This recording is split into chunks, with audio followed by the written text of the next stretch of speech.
എല്ലാവർക്കും നമസ്കാരം. ഇന്ന് ഞാൻ വെള്ള ഇഷ്ടമാണ് വെക്കുന്നത്. അപ്പോൾ അതിന് ഉരുളൻകിഴങ്ങ്, സവോള, ഒരു 3 മീഡിയം ഉരുളൻകിഴങ്ങ്, 3 സവോള, പിന്നെ പച്ചമുളക്, 2 കഷ്ണം ഇഞ്ചി, കറിവേപ്പില, ഒരു ചെറിയ ക്യാരറ്റ് ഇട്ടിട്ട് ഉപ്പിട്ടിട്ട് വേവിക്കാൻ വെച്ചിട്ടുണ്ട്. ഇനി നമ്മൾ ഇത് വെന്ത് വരുമ്പോൾ നമ്മൾ അതിലേക്ക് നാളികേരപ്പാൽ ചേർത്ത് കൊടുക്കുക, കുറച്ച് പച്ച വെളിച്ചെണ്ണ ഒഴിക്കുക വയ്ക്കുക.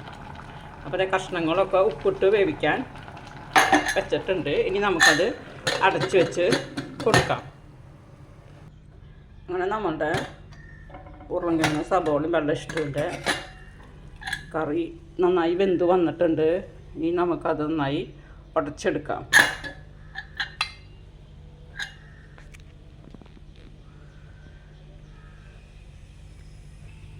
ഞാൻ ഇങ്ങനെ നന്നായി ഉടച്ചെടുക്കും ഉരുളൻകിഴങ്ങൊക്കെ.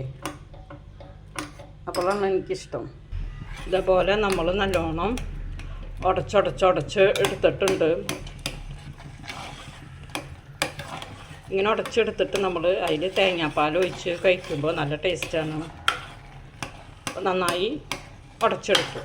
ഇനി നമുക്ക് ഒരു നാളികേരത്തിൻ്റെ പാൽ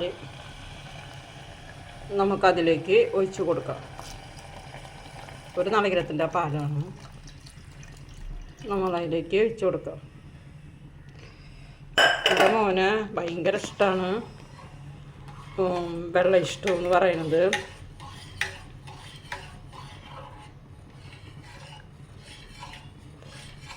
ഇനി ഇതൊന്ന്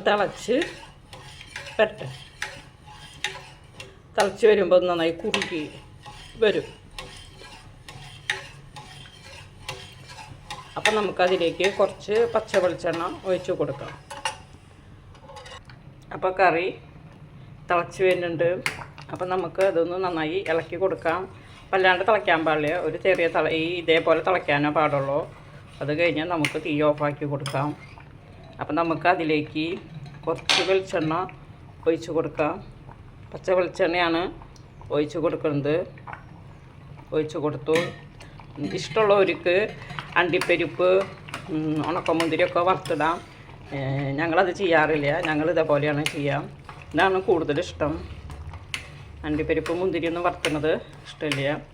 അപ്പോൾ ഇപ്പോൾ കണ്ട ഉപ്പൊക്കെ കറക്റ്റായിട്ട് വന്നിട്ടുണ്ട്. ഇപ്പോൾ ഇതാ കണ്ട കറി റെഡിയായി വന്നിട്ടുണ്ട്.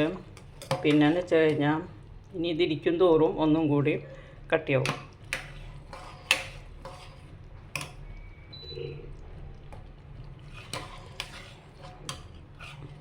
കണ്ട ഈ വീഡിയോ ഇഷ്ടപ്പെട്ട ലൈക്ക് ചെയ്യണേ, ഷെയർ ചെയ്യണേ, സബ്സ്ക്രൈബ് ചെയ്യണേ.